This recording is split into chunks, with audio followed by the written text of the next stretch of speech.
Hey guys, and welcome back. I'm going to do a follow-up video to this is a Troy-built tractor. We had two given to us. One was a a Toro rather, and this one being a Troy-built. This tractor had a blown engine on it, and the other tractor we thought had a decent engine on it, but had transmission problems. So took the combination of the two of them, went to go make one good tractor out of it. The one complaint on the tractor that was running was that it would run for about 15 minutes and die. And he kind of thought it was the coil cutting out for spark. Well, I had a chance to run this outside, and that is not the case. The problem is when it warms up, the compression just goes away. It's a little on the warm side right now. It's got like 10 pounds in it. I took the valve cover off already, and I opened up the valve adjustment. It went up to about 50 pounds, went back to the normal spec. It goes right back down to 10 psi. So there's definitely an issue inside.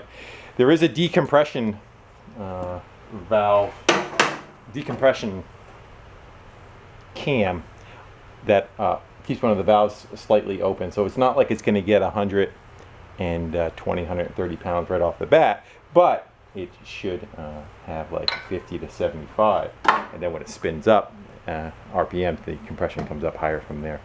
Anyway, so just what is common in my area is mouse nests getting in engines, and it causes them to overheat, and I believe this one is no different. And he cleaned it out, and you know, when you get stuff for free, it is what it is, and that's where we are. So this engine was probably overheated and probably has a cylinder head problem, and what I think the problem is, the valve seat let go and it popped back into place, but the valve seat is loose and vibrating around and causing compression issues. So we're gonna go tear it back down, pull the cylinder head back off of it, and we'll take a look and we'll see what it actually is, but that's just my estimated guess right now. So without further ado, let me start getting some of the tins and the hardware off. It's going to be a little on the slow video because somebody's spraining their wrist, and so it's a kind of a left-handed kind of deal today, but we'll get through it. All right, we're pretty much down to the cylinder head bolts. I think we'll buzz them off and pop the head off. I'm using an air ratchet for those who are squeamish about noise. Hope we're going the right way.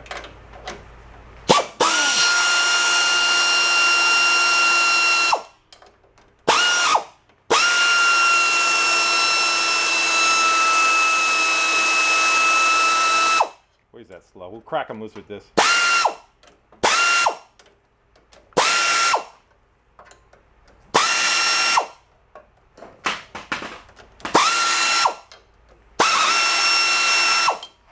And I'll switch over to the gun.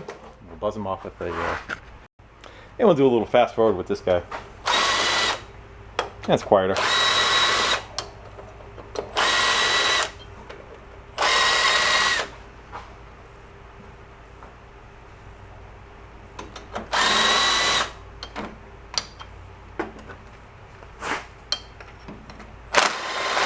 I got that one. Okay.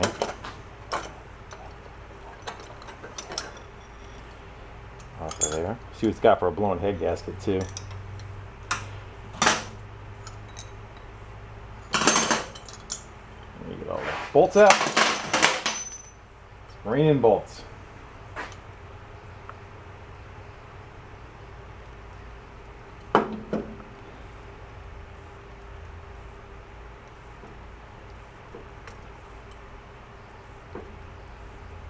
Be nice if it's just a blown head gasket. I really don't see that being the case though. Might be a little bit on that side. It looks a little crushed out right there.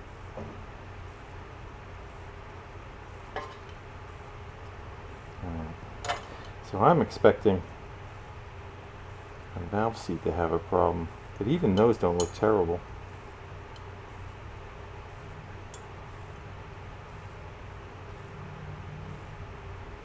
Yeah, I expected to see one of the seats kind of floating around inside there.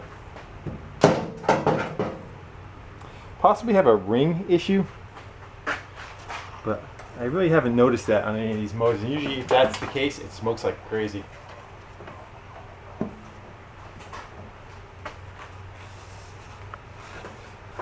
get ourselves a light and we'll look inside that bore and see if there's any kind of funky business going on in there.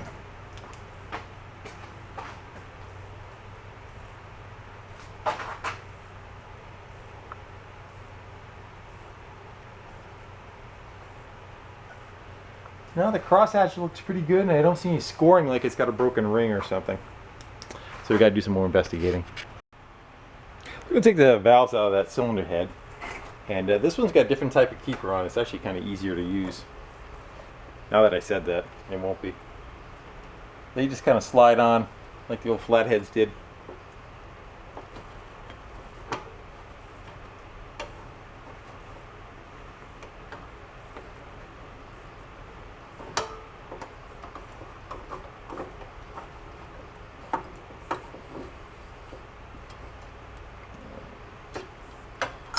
And that's the C-clamp I'm using for removing them.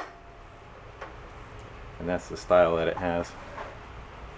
You guys can see that.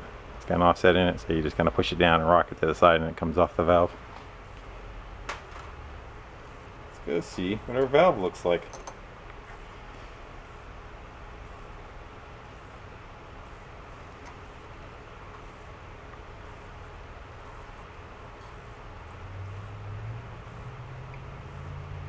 A little on the rough side.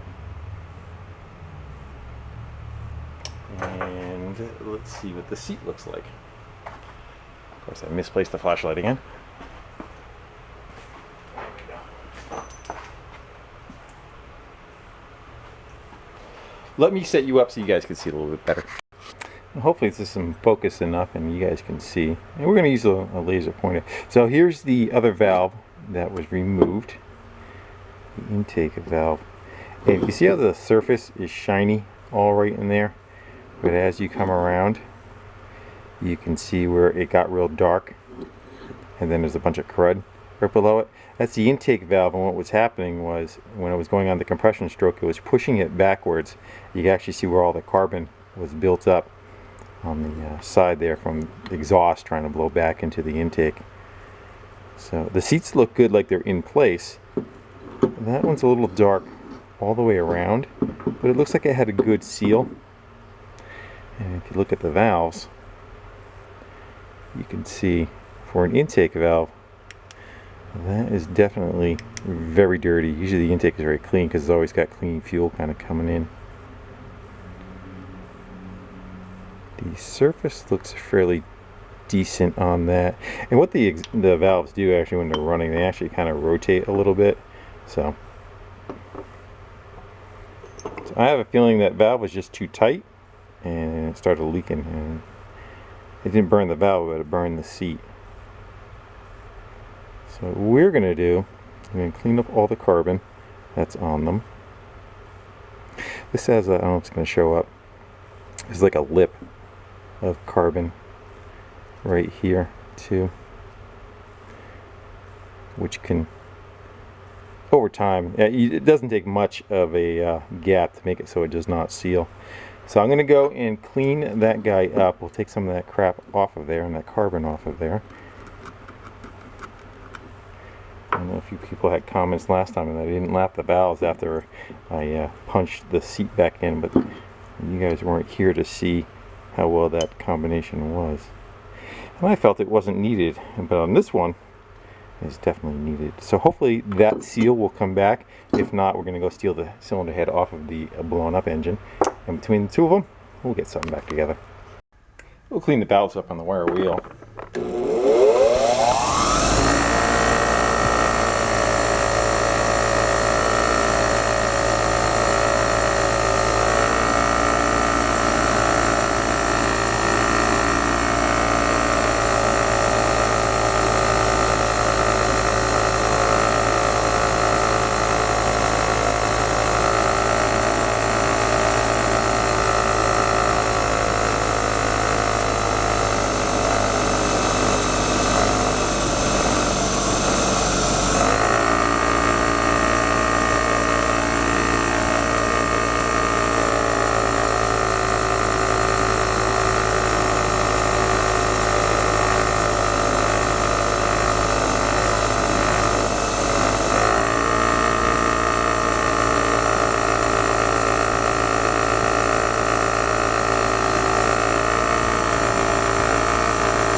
another one too.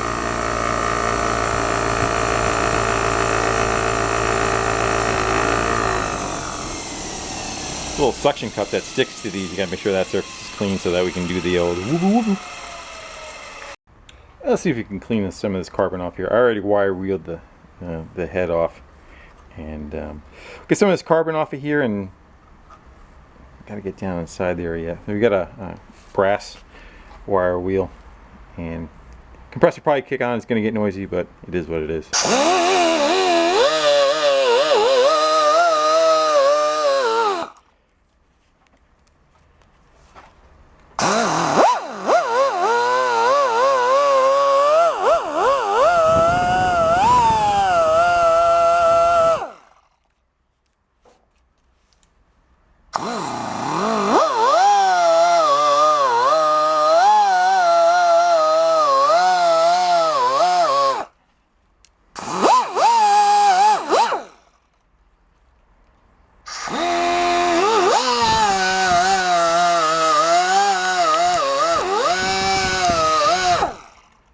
Brass does a nice job, but they wear out fairly quickly and they're a little on the pricey side.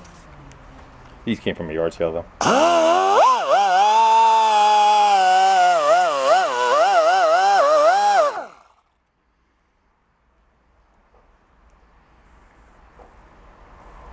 Let's see if we can shove that right down there and break that carbon off that side. It's almost gone anyway, the wheel.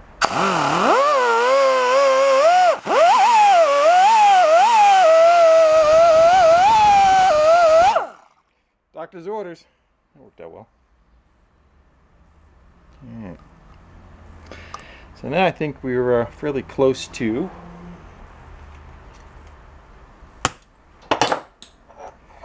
doing some lapping. Let's see how they fit back in first, and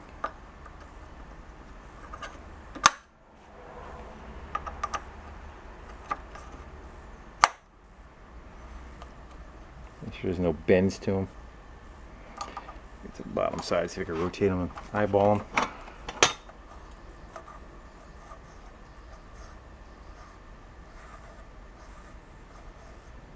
It looks pretty good. I'm gonna have to mark them up and see how they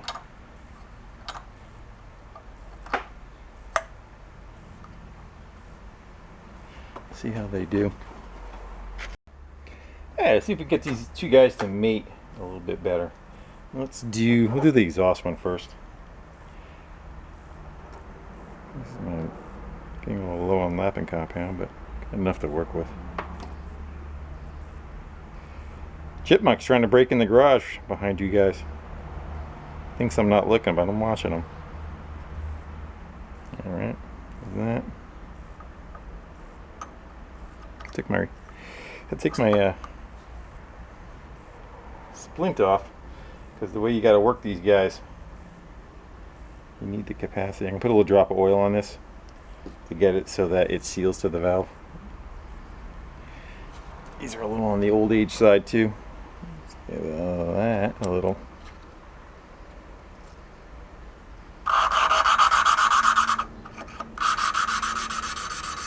You could hear the sound difference, how it just all of a sudden it pushes it right out. It pushes this stuff out to the outer edges fairly quickly. So I'm just gonna goober it back in.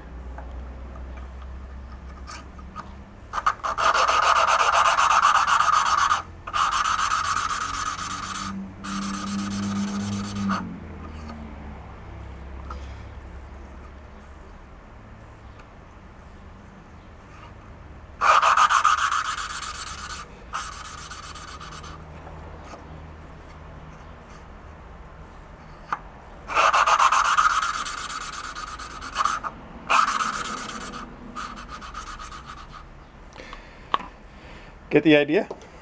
Let's go do the larger one.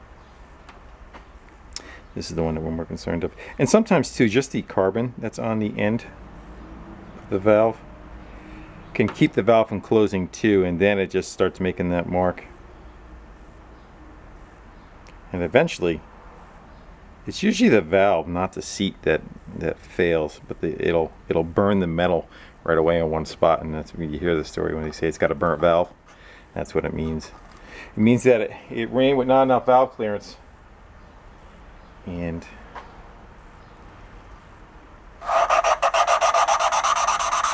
got hot. The reason why it burns away too is because the air is flowing through there with a very tight gap, and it gets superheated, and it actually gets so hot it actually burns the metal away. Plus it's exhaust gas too.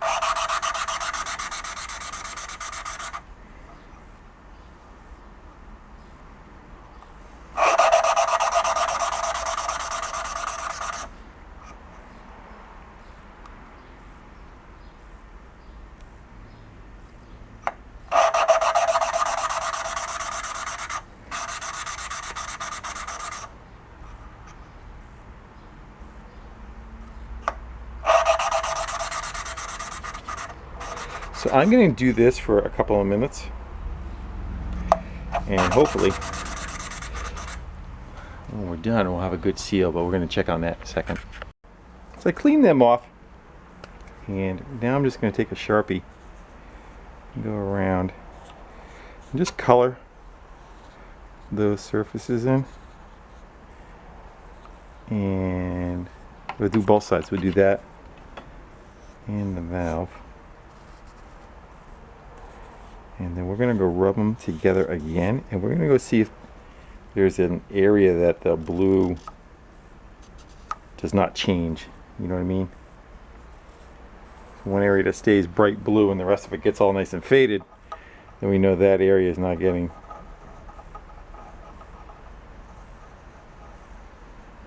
touched, and that will be a leak in the future, kind of like where we saw the black stain when we first started. Let's go do this one.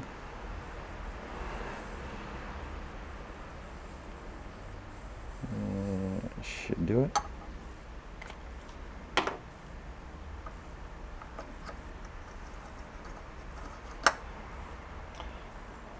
Usually you use something else but marker, but we're going to try marker and see how that works for us.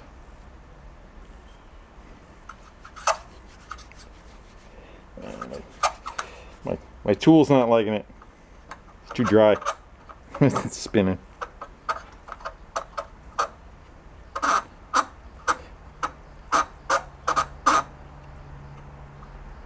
Spinning and chattering.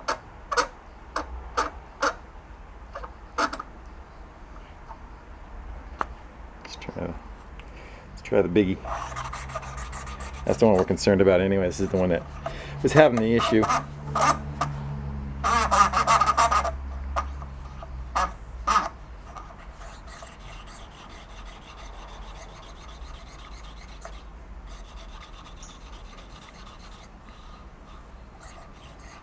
It seems like it's playing better.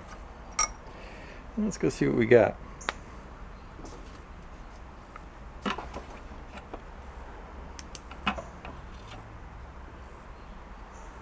Now I don't care about anything that's above and below where that angle is. I just want to look right at that angle. It possibly looks a little darker right here, and I think that's where we had the issue.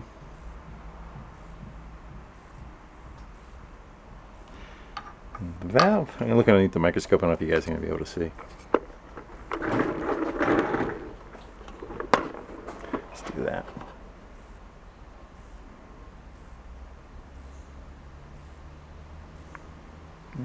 The valve's got a little bit of a dark spot right there, but if you look in the center of it, you can see it's got a good seal going across it.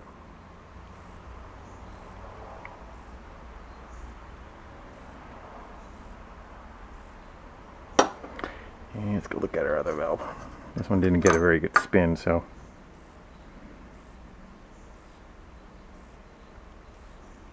Again, I'm not worried about the material that's here or here because I know nothing's touching. We're looking right at that center groove right there. We want to make sure we get a good seal.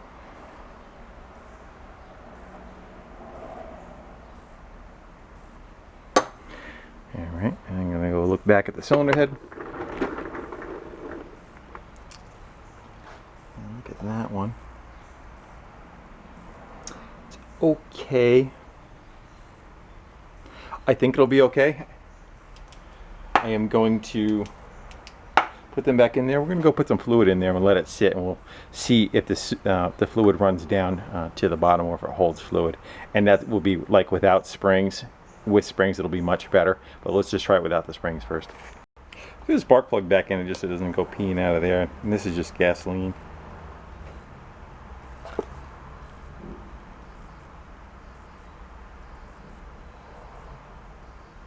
So what we'll do is we'll fill that guy up a decent amount.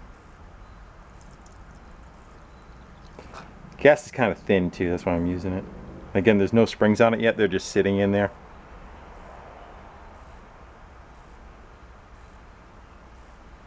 What I'm gonna do when we go, that's my gas, we'll fill it right to the flush with the rim.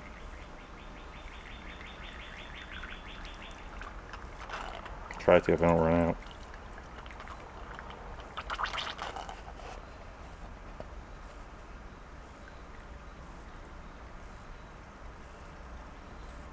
We'll call that level with the rim. And we'll let that sit. I'm going to go do lunch and come back. And we'll see how that is.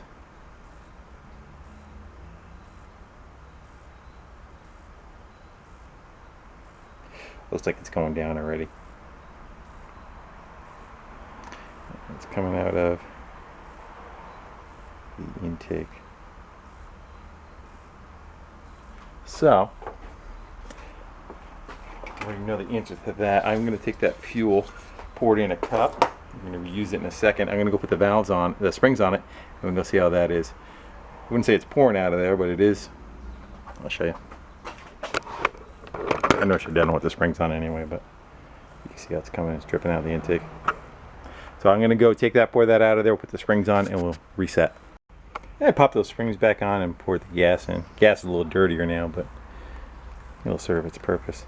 And again, we're just going to kind of watch and make sure I'm not getting anything coming out of the intake or the exhaust port. So far, we're so good.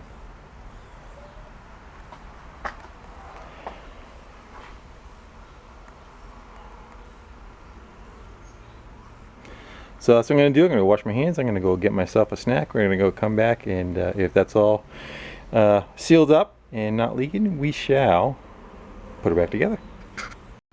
So I got back from running some errands and grabbed lunch.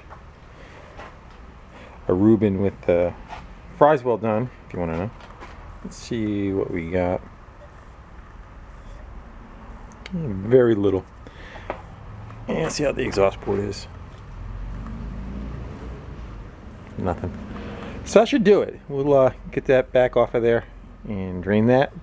Clean up the top of the block, get that surface cleaned up, and I do have another head gasket. Good thing I ordered a couple because I've been using them recently. And let's get this put back together. And time for a little clumsy left-handed scraping. Get the big pieces off, and I'm going to come back with the wire wheel and lightly knock off some of that stuff.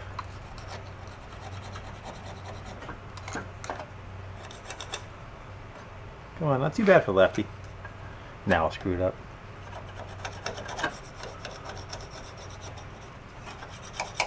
A big gouge right across it. A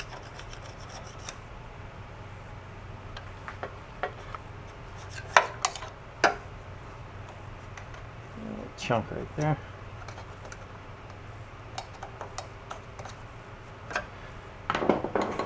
Finish it with a wire wheel.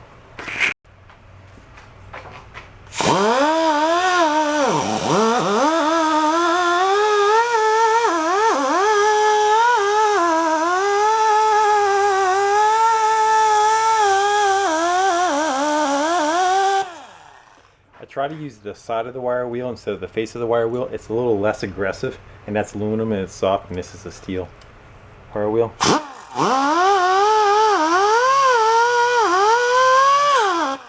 And you're not careful, you can gouge it, so.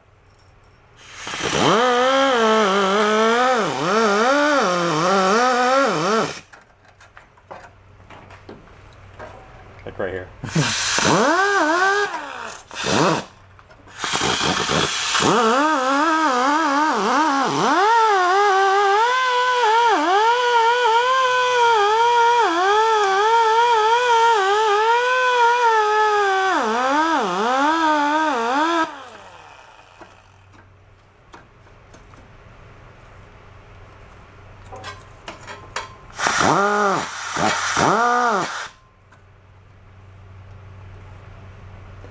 Little schmake not wanting to come out of there. Out now. Yeah, bring the piston to the top dead center. We'll knock some of the crap off the top of that too.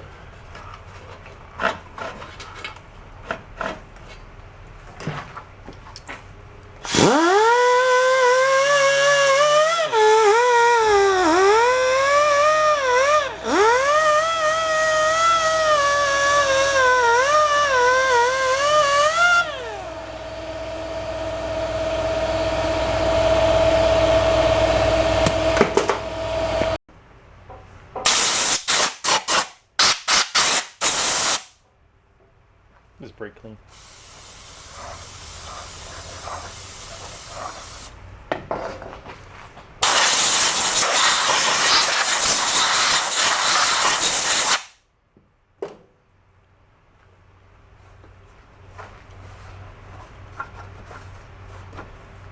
Looks pretty good. Are we upside down? Yes, we're upside down.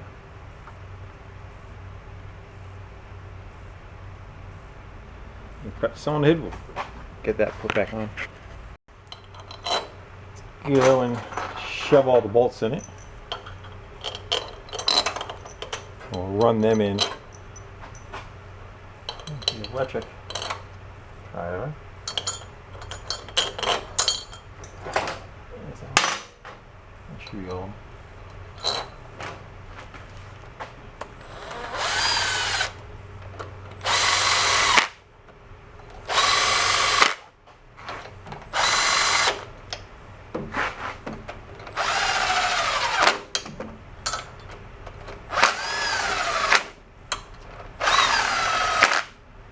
And grab the torque wrench, suck them down.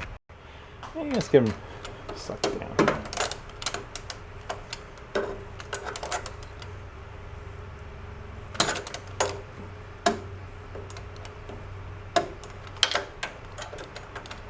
Someone was commenting, one of the other ones, that should run it down to the torque is 19. And she torque them down to like 5, then 12, then 19. If I was doing something that had like a 60-pound torque or something like that, I would, but not for this. Besides, my torque wrench doesn't go much lower than that. It kind of starts at 15. And we're at, I think the spec is 18.9. We're at 19.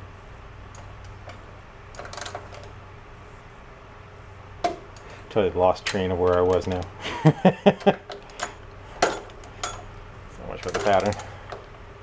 Probably could have went for a little longer extension too. And the extension kind of plays with it too. You lose some across the torque of the, I think I did this one already, right? Yeah. What we got less than 2 on the bottom.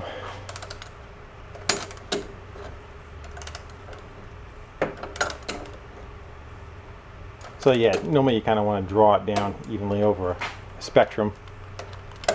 I only have one left to do, right? Should be.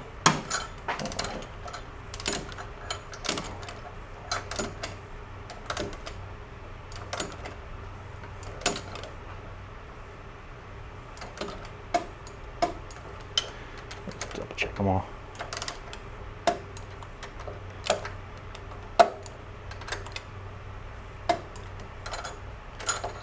Oh, there's one we need to do.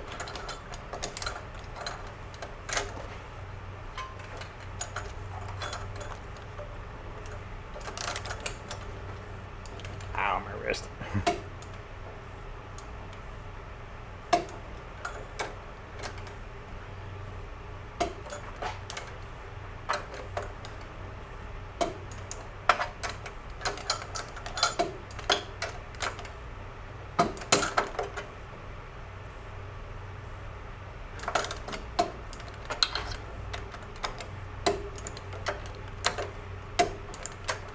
I would say that's good.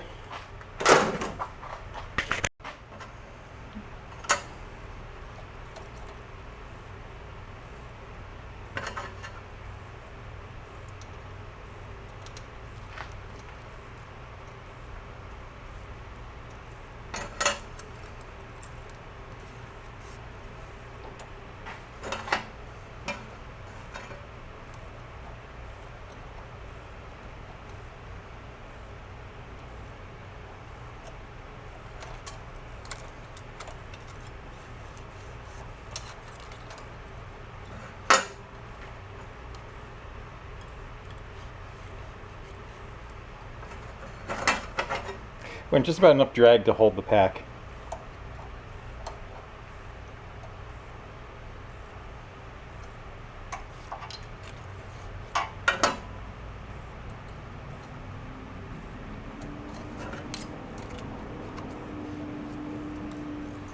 Top's a hair loose. I'm going to spin it around though and let it settle once in and just recheck them one more time. Alright, let's spin it up and see what we get. Should be between like 50 and 75. It looks like, I'm going to call that 75. And again, when it spins faster, that decompression valve, the valve stays open longer. Shorter.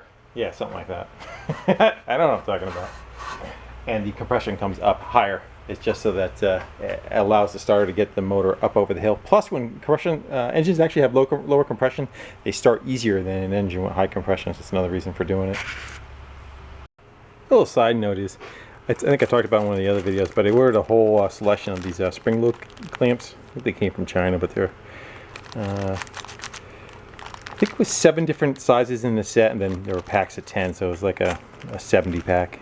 And I like those for fuel line for this kind of situation. They're just the spring-loaded jobbers that over time continue to maintain tension. Whereas regular hose clamps, you can tighten it down, but then the rubber kind of squeezes out and then it ends up being loose. This is always constantly self-adjusting, and that's what the factory uses too. So I'm trying to use them on all the low pressure stuff. I think I might have missed the money shot. I ran for about 15 seconds without you, 30 seconds.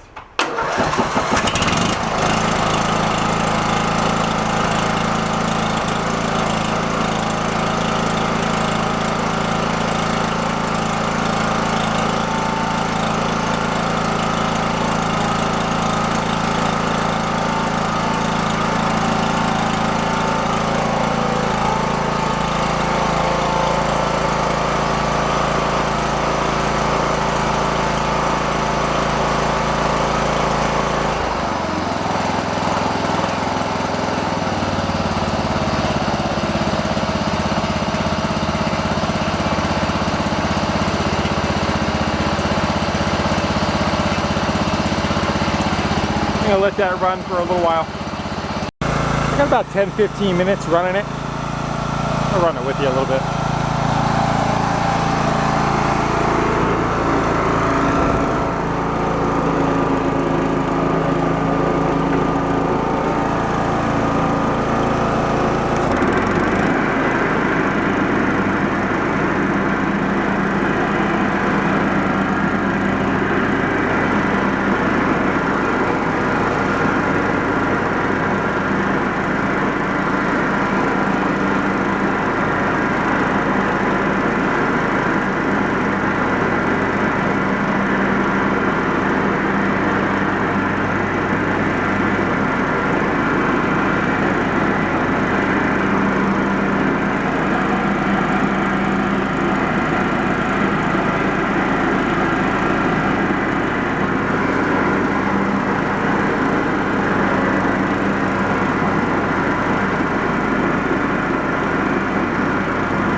And the reason for this.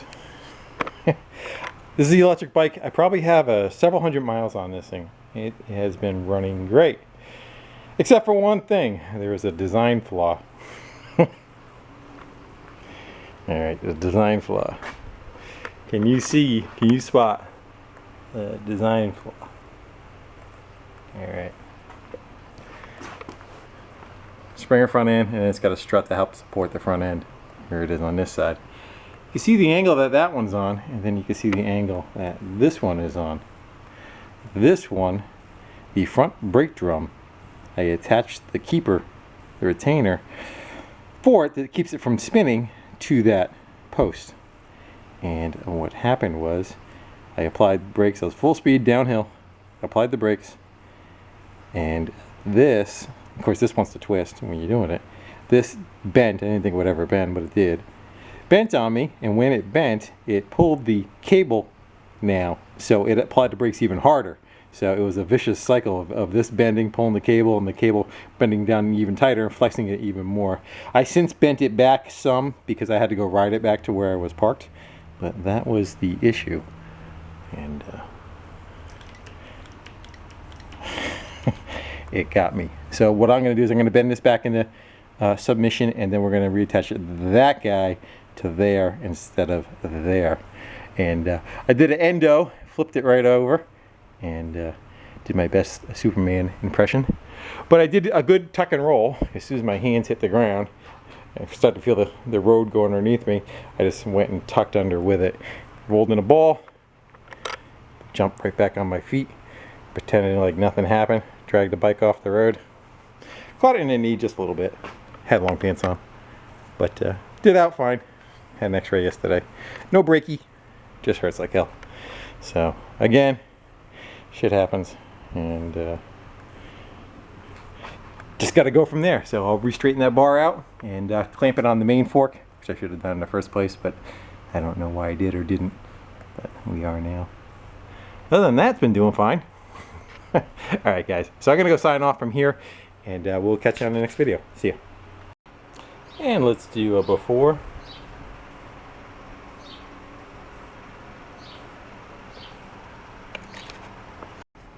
Good thing about stuff that has that patina look, you don't have to worry about scratching the chrome.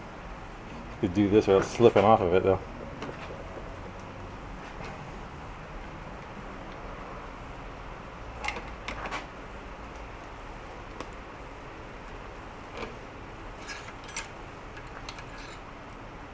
She's a little wavy.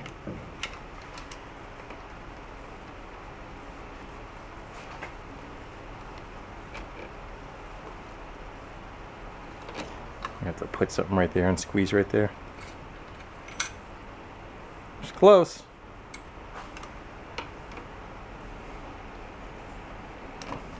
What do you think? A little too far right there. Gotta take it off, get the brakes in. Yeah. I'm going with that. And it's all back together. That should do it. Now we're holding on to something a little bit more stable, hopefully. And there's a hair clearance from the bolt. That's all you need. It all moves together. You know, none of that stuff pivots. Only the nose does. So that should be good.